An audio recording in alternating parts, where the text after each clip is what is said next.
So I'm scrolling on Facebook and I see somebody post where the Seahawks are going to aggressively pursue Jonnu Smith, and I want to talk about it. Easy. Hey, kid! We can't run it to the right. Hey, come on, Nate, come on. We're going to run it to the left, but we probably shouldn't. I run through the pad like I'm Derrick Henry.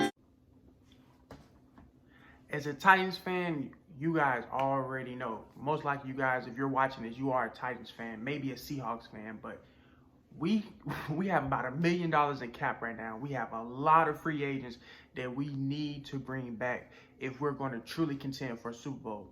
And when I seen Jonnu Smith possibly being pursued by the Seahawks, I really had to think about it. I was like, that makes a lot of sense. And we're going to get into a lot of those details right now. Like I said, we have about $1 million in cap space with some cuts, some restructure of some deals. We can really squeeze out about $25 million if we really wanted to.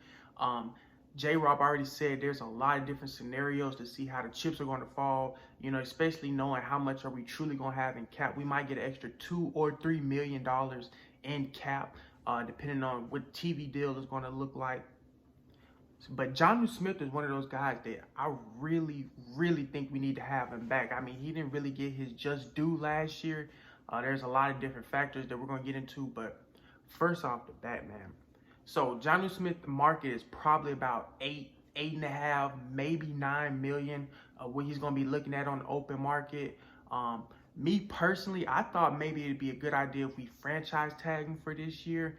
That's also going to give him about 8 million. I mean, I'm not sure. Jonnu Smith seems like the type of guy who really does enjoy being on the Titans. I mean, we've given him opportunities to shine. I don't know if that's going to go work against us or for us. He was a team player this year.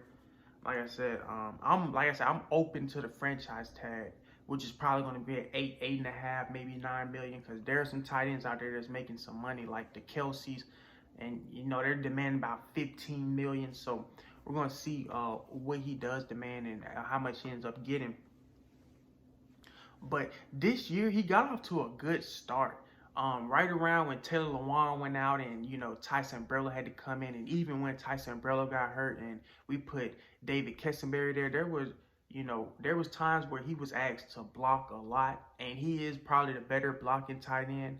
Even though we could have put Michael Pruitt out there or even Jeff Swam, we seem to go with Jonnu Smith a lot. And he is very versatile, which is another reason why the Seahawks are probably pursuing him the most. Yeah, and with along came those blocking duties, I felt like Arthur Smith kind of didn't draw up as many plays for him as he did early. He's real good in red zone, which he played a good role there, blocking as well. But Arthur Smith, early in the year, I mean, he was looking like Pro Bowl, maybe second coming of Delaney Walker. But, he kind of ghosted. He got ghosted. He really did get ghosted towards the end of the year, especially with those injuries. But like I said, he's good in red zone. He's really, really, really fast for a tight end. Very athletic. And like I said, we want to talk about first grade because if we do lose Jonnu, we do have a good receiving tight end. Probably not as great of a tight end in red zone as Jonnu Smith is, because Jonnu Smith is very big. First grade, he's not really a great blocker. And Jonnu, he did a lot more for us because he was back there at fullback sometimes to block. He was back there at running back. He got some handoff plays. So first grade, I see him more as like a slot. And actually, when Adam Humphries got hurt, first grade filled in at that slot pretty good. He was actually almost Adam Humphries out there.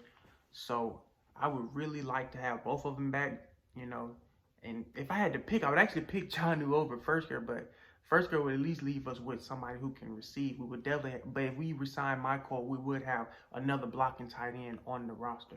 Yeah, and like I was saying about first grade, he played Adam Humphries' role so well that I think that if we brought back him and we actually cut Adam Humphries, I would be okay with that because this is the second year in a row where we're pushing for a Super Bowl, pushing to go far in the playoffs. And, Humphries, he is a smaller guy. He just can't seem to stay healthy, man. He takes a lot of head hits because he is so short. It's so easy to get those head shots on him. And, I mean, he gets banged up, I'm not sure about his career in Tampa, but since he's been on the Titans, man, he has not made it through a whole season. And he's getting paid a lot of money to be a slot. I mean, a lot. But I'm gonna talk about him actually going to the Seahawks. But before I even talk about him going to the Seahawks, let me just say I would not be surprised if Arthur Smith tried to bring him over to Atlanta, because that was the first. Before I thought about the Seahawks and somebody put that, planted that seed in my head, I was like, I could really see Jonnu Smith going to the Falcons faster than I could see him going to the Hawks, because Arthur Smith, he knows him.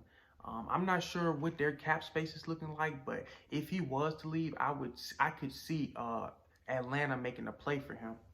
I know they do have Hayden Hurst, but I mean, coaches love to bring in guys that they know. Vrabel does it. Almost every coach does it. Frank Wright just did it with Carson Wentz. So, that's not something that I would just, not think about.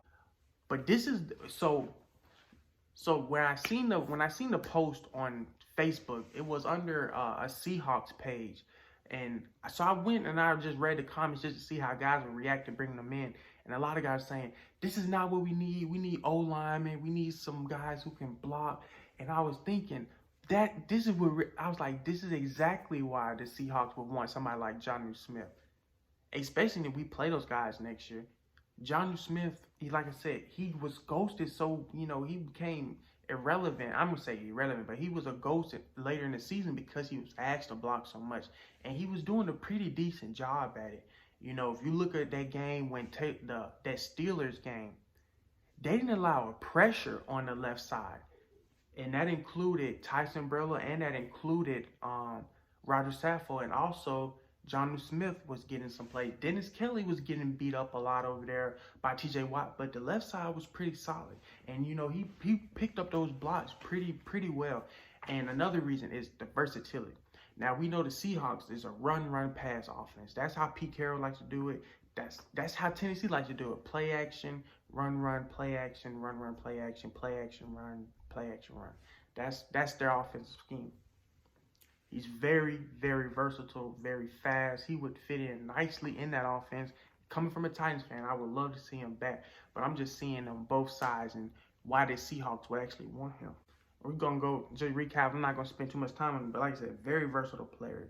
He played in the fullback role for us. He played in the running back role for us. I mean, he can play receiver.